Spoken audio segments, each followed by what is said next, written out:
Did you know Bogey? Yes, I knew Bogey. Yeah. I don't miss him. No, I mean, I didn't know him that Yeah. well, but Oh, I I knew see. him. Yeah. On screen, they were Lucy and Ricky Ricardo, the lovable, zany couple that basically defined a generation of television. Their apartment was a stage for harmless schemes and belly laughs, their marriage a comforting picture of forgiveness and affection that never quit. Week after week, millions of Americans invited them into their homes, falling hard for a romance that felt as real as it was funny. But off-screen, the laughter faded.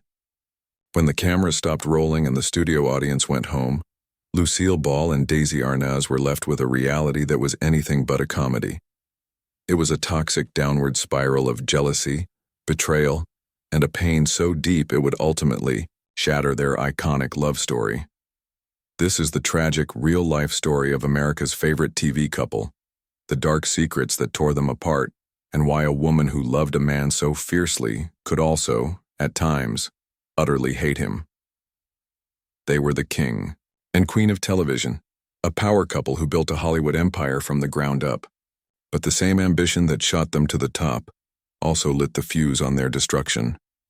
Theirs wasn't just a marriage. It was a constant, volatile chemical reaction. It was the story of a fiery redhead from Jamestown, New York, and a charismatic Cuban bandleader who for a little while conquered the world together.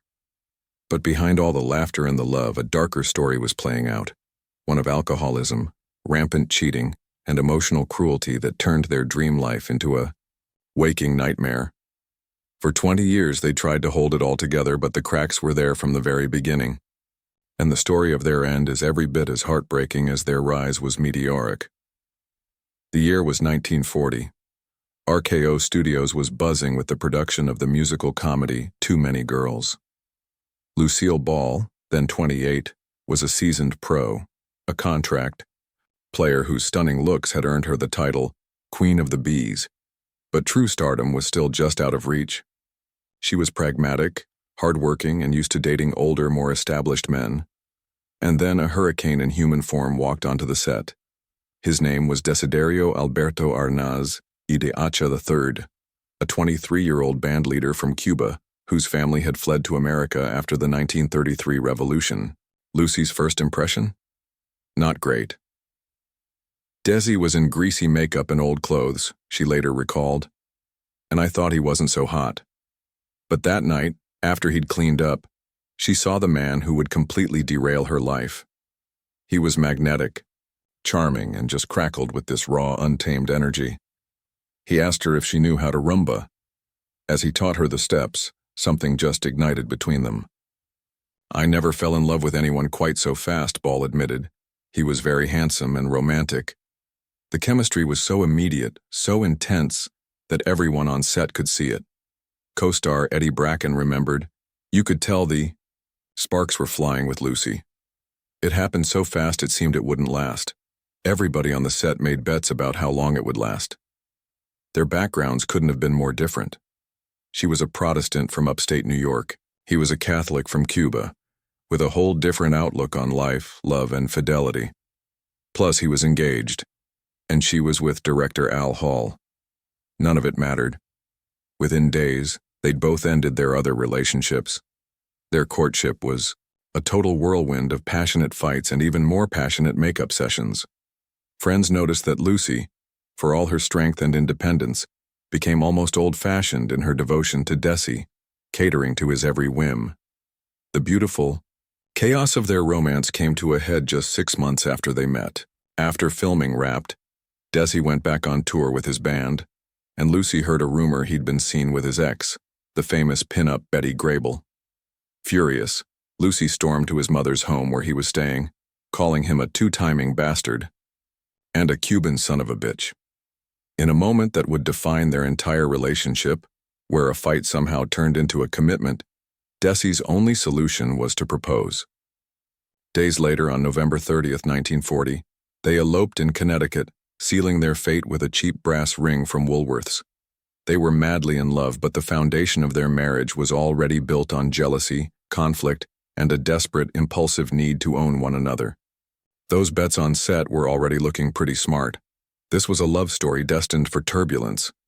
The ink on their marriage certificate was barely dry before the real problems started to show. The early years of their marriage were all about distance. Desi's career as a bandleader kept him constantly on the road, while Lucy stayed in Hollywood, grinding away at her film career. The separation was torture for both of them. Long-distance calls and telegrams were their main line of communication, racking up a bill later estimated at nearly $30,000, a crazy amount of money for the early 1940s. This distance bred a deep-seated mistrust and jealousy. Lucy, all alone in their house, was haunted by Desi's reputation as a ladies' man. And her fears weren't just in her head. Desi, surrounded by temptation on the road, started to stray. His behavior was a toxic mix of his cultural upbringing, which sort of normalized cheating for men, and a growing dependence on alcohol to cope with the pressure. The fights they'd had during their courtship got way worse. One biography notes their arguments were so fierce that Lucy once took a hammer and smashed every single window in their new station wagon. While she later tried to play these battles off as a form of passionate love, the reality was just pain and dysfunction. For Lucy, the pain was sharp. She was desperately in love and had a very traditional view of marriage. Desi's philandering was a direct attack on the life she was trying to build. The situation got so unbearable that just 4 years into the marriage, in 1944, Lucy filed for divorce, citing Desi's infidelity and drinking. The dream had already turned sour. The press gathered at the courthouse, ready to report on the end of the passionate Hollywood couple. But in another twist that perfectly sums up their chaotic bond, the split didn't last. The night before the divorce was finalized, Desi called Lucy and asked her out to dinner. They spent the evening reminiscing, talking about what they'd do better in their next marriages. One thing led to another, and they ended up spending the night together. The next day, Lucy went to court and got the divorce decree, only to immediately return to Desi's bed, an act which, under California law at the time, made the whole thing invalid. They reconciled, cuddling together as they read the newspaper, headlines announcing their split. They promised to find a way to work together, convinced that if they could just close the physical distance, they could solve their problems. It was a temporary patch on a deep, festering wound. They dodged a bullet, but they hadn't fixed what was broken. The pattern was set. A cycle of betrayal, heartbreak, and desperate reconciliation that would haunt them for the next 16 years. By the late 1940s, Lucille Ball's career and marriage were at the same shaky crossroads. On the professional front, she'd found huge success on the radio with My Favorite Husband, but she was itching to bring that act to the new exciting medium of television. On the personal front, her marriage was hanging on by a thread. The 1944 reconciliation hadn't magically cured Desi's drinking or his womanizing, and the constant separations were still fueling their destructive cycle. Lucy knew that if their marriage had any shot at survival, she had to get Desi off the road and home with her in Hollywood. So when CBS approached her about adapting My Favorite Husband for TV, she saw her chance. She agreed, but with one condition that was absolutely non-negotiable. Her real-life husband, Desi Arnaz, had to play her on-screen husband. The network executives were horrified. An all-American redhead, married to a Cuban with a thick accent? They were sure the American public would never buy it. But Lucy would not back down. As one of their writers, Bob Weisskopf, recalled, Lucy knew that if Desi went back on tour, he would be catting around all the time. This wasn't just a casting choice. It was a last-ditch effort to save her marriage. To prove the network wrong, Lucy and Desi took a massive gamble. They formed their own independent production company, which was a pretty novel idea at the time. They named it Desilu, a mashup of their first names that they already used for their California ranch. Using their own money, they developed a vaudeville-style stage show and took it on tour in the summer of 1950. The goal was simple: show CBS that their chemistry wasn't just real, it was wildly entertaining to a live crowd. The tour was a smash hit. The ploy worked. A reluctant CBS, along with their sponsor, Philip Morris, finally agreed to move forward with the show. But there was another problem. The network wanted them to shoot in New York. Desi said no way, insisting, "They stay in Hollywood." To solve the problem of broadcasting a high-quality show nationwide from the West Coast, Desi proposed another revolutionary idea: film the show on high-quality 35mm film in front of a live audience, using 3 cameras at once. This was expensive and totally untested. To sweeten the deal, Desi made an offer that would change television forever. He and Lucy would take a huge pay cut. In exchange, their company, Lucille Productions, would own the film prints of every single episode, outright. CBS, looking to save a buck, agreed. They had no idea they were basically handing over a gold mine. Desi had just invented the TV rerun, securing their financial future and creating the entire syndication industry. In the fall of 1951, I Love Lucy premiered. It was a desperate, brilliant gambit, a show born not beyond the Hollywood scandals and the pressure of running an empire. There was a quieter, more personal tragedy unfolding in Lucille Ball's life. Her deep, desperate desire for a family and the constant heartbreak that came with it. Long before, the world knew her as the zany Lucy Ricardo.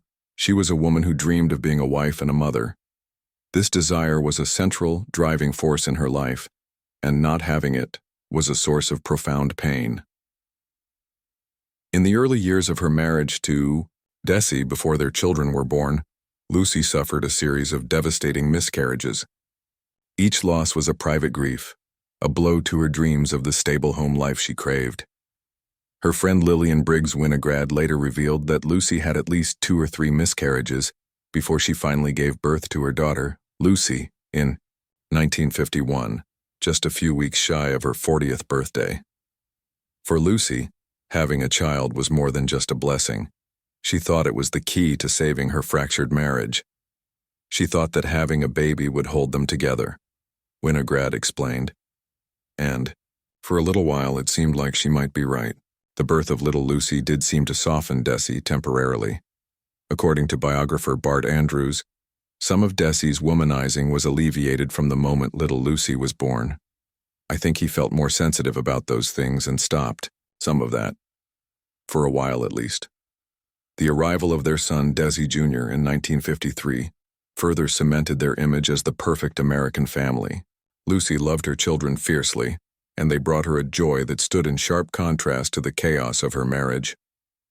Years later, looking back on her difficult union with Desi, she would say that despite everything, you couldn't call it disastrous. Because you can't have 2 beautiful children and call it disastrous, she stated. But the children couldn't be the glue that held their broken marriage together. The short break from Desi's bad behavior didn't last. His struggles with alcohol and his continued cheating created a home environment that was often tense and volatile. Their daughter, Lucy Arnaz, would later talk about how hard it was growing up in that house. While she made it clear there was no abuse, she admitted, "We did go through some pretty hard stuff, and that's why my parents didn't stay together." The perfect family life that Lucy had dreamed of and fought for so hard remained just out of reach. She had the children she always wanted, but the stable, loving home she pictured for them was constantly being undermined by the man she had hoped they would save. This dissonance, the deep love for her family and the deep pain caused by her husband, became the central tragedy of her life. She was a mother protecting her kids from the chaos her husband created, a woman living a public dream and a private nightmare all at once. While Desi's personal demons were destroying their marriage, his professional ambition was building an empire. In 1957, in a move that absolutely stunned Hollywood, Lucille Productions bought RKO Studios for over $6 million. This was the very same studio where Lucy and Desi had met, and the one that had once kept Lucy on a B-list contract. Overnight, Lucille Ball and Desi Arnaz owned a massive 14-acre movie lot, making Desilu the largest independent television production company in the world. The place was a hive of activity, producing not just their own show but also a string of TV classics that would define the era, like The Andy Griffith Show, The Dick Van Dyke Show, The Untouchables, and later, Mission Impossible, and Star Trek. Desi Arnaz was now one of the most powerful men in Hollywood. He was a visionary producer, a sharp businessman, and a demanding boss. But the weight of running this massive enterprise was crushing him. The pressure made his alcoholism worse, and his behavior became more and more erratic. The man who was once the charming life of the party was now often volatile and difficult. He would fall asleep drunk during rehearsals. Lucy, always protecting both his dignity and their brand, would have an assistant director pretend to trip near him, creating a fuss to wake him up so he wouldn't be embarrassed.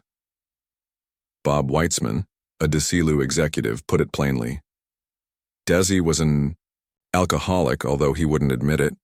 The business they had built together just became another battleground. The constant stress of running the studio, on top of Desi's destructive habits, pushed their relationship right to the edge. The dream of working together to save their marriage had morphed into a nightmare of being trapped together in a business that was fueling their destruction. Lucy just couldn't take the Jekyll and Hyde personality that alcohol brought out in her husband anymore. The breaking point was coming. On March 4, 1960, the day after they finished filming the final episode of the Lucy-Desi Comedy Hour, Lucille Ball filed for divorce for the second and final time. In court, she testified that her life with Desi had become a nightmare and that his behavior subjected her to grievous mental suffering. Their 20-year marriage, a partnership that had revolutionized television and built a Hollywood dynasty, was officially over. But their professional partnership had one last amazing chapter. The divorce was messy, yet they somehow managed to keep a working relationship. Arnaz even helped produce the first season of his ex-wife's new venture, The Lucy Show. But it soon became clear that this arrangement just couldn't last. In 1962, Desi, seeing the toll the business was taking on him, asked Lucy to buy him out of his shares in Desilu. She paid him a reported $2.5 million for his half of the company they had built from scratch. With that one transaction, Lucille Ball became the president and sole owner of Desilu Productions, making her the first woman to ever run a major Hollywood studio and arguably the most powerful woman in the entertainment industry. She had lost her husband, but she had inherited an empire. The 1960 divorce wasn't a sudden explosion. It was the final, inevitable collapse of a building that had been rotting from the inside for 2 decades. The public face of Lucy and Ricky, Ricardo, the couple who always made up with a kiss before the credits rolled, could no longer hide the private reality of Lucille and Desi. The final years of their marriage were, by Lucy's own admission, hell. She later described Desi as a Jekyll and Hyde, his personality swinging wildly depending on how much he'd been drinking.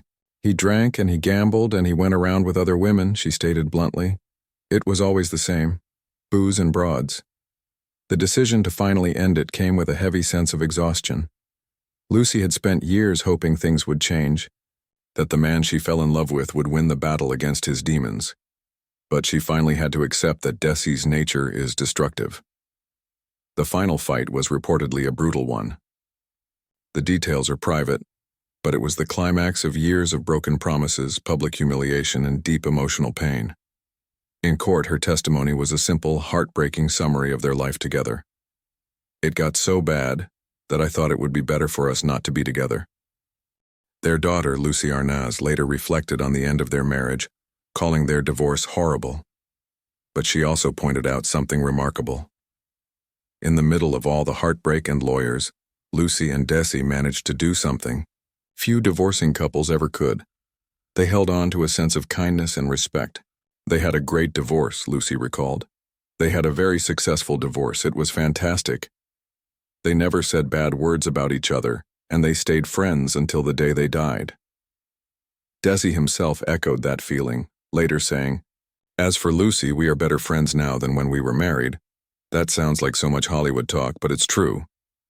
Their romance, which had been too volatile and destructive for a marriage, found a new, gentler shape in friendship. They had failed as husband and wife, but they refused to fail as parents and as two people who shared an unbreakable, if complicated, history. The end of their marriage wasn't the end of their story. It was just the beginning of a new and, in many ways, more peaceful chapter. The passion that had once threatened to burn them both alive finally settled into a warm, lasting glow of mutual affection that would last for the rest of their lives. After the storm of their divorce, both Lucille Ball and Desi Arnaz eventually found calmer waters with new partners. They moved on, building new lives, but the shadow of their great chaotic love story always lingered. In 1961, a year after her divorce, Lucy married comedian Gary Morton. And Gary was, in many ways, the complete opposite of Desi. He was steady, dependable, and totally devoted to her. Friends said that Gary simply adored Lucy, and he gave her the peace and stability that Desi never could. He wasn't threatened by her power or her fame. He embraced his role as her supportive husband, and they stayed married until she died in 1989. Desi also remarried. In 1963, he wed Edith Mack Hirsch, a striking redhead who, ironically, looked a bit like Lucy. Their marriage was, by all accounts, a quiet and happy one. Edith was a grounding force in his life, and she was perfectly happy to live outside the Hollywood spotlight. They moved to Del Mar, California, and Desi largely retired from the relentless pace of show business that had fueled his addictions. He and Edith were together until she died in 1985. His daughter Lucy said that Desi finally found a measure of peace in his later years, and his marriage to Edith was a huge part of that. But even with new spouses, the bond between Lucy and Desi never really broke. They stayed connected through their children and their shared business legacy, at least until Lucy bought him out. More importantly, they stayed deeply connected emotionally. They talked on the phone all the time, sharing family news and reminiscing about the old days. Their friend, Tom Watson, observed, "They could push all of the wrong buttons and all the right ones. They never lost their affection for each other, ever." I love Lucy. Director William Asher believed that neither of them ever truly got over the breakup. Desi was very unhappy about the breakup, and I think she was too, he said. I don't think either one of them ever got over it. Desi's battle with alcoholism continued for many years. But late in his life, after his wife Edith passed away, and with the encouragement of his son Desi Jr., who had also battled addiction, he finally sought help. He joined Alcoholics Anonymous. His daughter Lucy described the moment she sat beside him in a meeting as he stood up and said, "My name is Desi and I'm an alcoholic." She called it the proudest moment of my life. It was a hard-won victory at the end of a long, difficult battle, a final, courageous step for a man who had spent a lifetime wrestling with his demons. Though it came long after their marriage had ended, it was a moment of redemption that brought a measure of peace to his final years.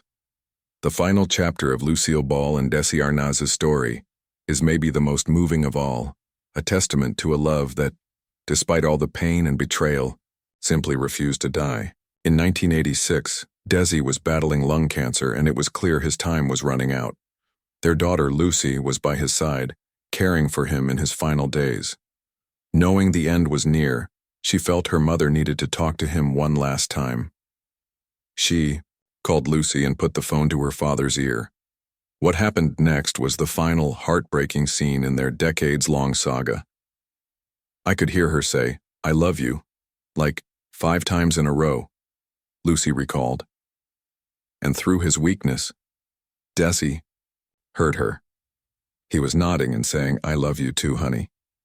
It was a simple, profound exchange that stripped away all the years of anger, hurt, and resentment, leaving only the pure, elemental love that had sparked between them on a movie set 46 years earlier. In a twist of fate that seems almost too perfect to be real, their last conversation took place on November 30th, their wedding anniversary. Desi Arnaz passed away just 2 days later, on December 2nd, 1986. He died in his daughter's arms, and the last person he spoke to, other than his daughter and a nurse, was Lucy. Just 5 days after he died, Lucille Ball was being recognized at the Kennedy Center Honors for her lifetime contribution to the arts. She had no idea that Desi had written a message to be read at the ceremony. In his final tribute to her, delivered after his death by their friend, actor Robert Stack, Desi celebrated her genius. "I Love Lucy had just one mission, to make people laugh," he wrote. Lucy gave it a rare quality. She could perform the wildest, even the messiest physical comedy without losing her feminine appeal. He humbly gave her 90% of the credit for their success. calling himself Viv and Fred, damn good props, but props nevertheless. He ended the note with a simple, powerful declaration that said everything about their entire life together. P.S. I Love Lucy was never just a title. The woman who once hated her husband's destructive behavior, the drinking, the gambling, the booze and broads, wept as she listened to his final words. The hate, born of deep hurt, had long since faded, replaced by the enduring, complicated love that had always been its other half. Their story wasn't a simple comedy with a happy ending, and it wasn't a straightforward tragedy. It was both. They were proof that two people can love each other profoundly and still be profoundly wrong for each other. They were Lucy and Desi, America's sweethearts in a private catastrophe. A perfect TV couple whose real-life heartbreak only made their shared legacy more human, and their final loving goodbye all the more unforgettable. The story of Lucy and Desi is one of the most famous hidden tragedies from Hollywood's golden age. If you were captivated by their story, make sure you subscribe to our channel and ring the bell for more deep dives into the lives of the stars you thought you knew. And let us know in the comments below, what part of Lucy and Desi's story surprised you the most? In the end, Lucille Ball outlived Desi Arnaz by just under 3 years, passing away in 1989. Though she found happiness and stability with her second husband, a part of her was always connected to Desi. Theirs was a love forged in fire, a passionate, often destructive force that defined both of their lives. While she hated the pain he caused her, the cheating and the alcoholism, she never stopped loving the man underneath it all. Their relationship was a complete paradox, a business success built on a personal failure, a public comedy masking a private tragedy, and a toxic marriage that somehow, against all odds, blossomed into a beautiful, lifelong friendship. The laughter they created on screen was a gift to the world, but the complex story of their love and heartbreak is their true and most enduring legacy.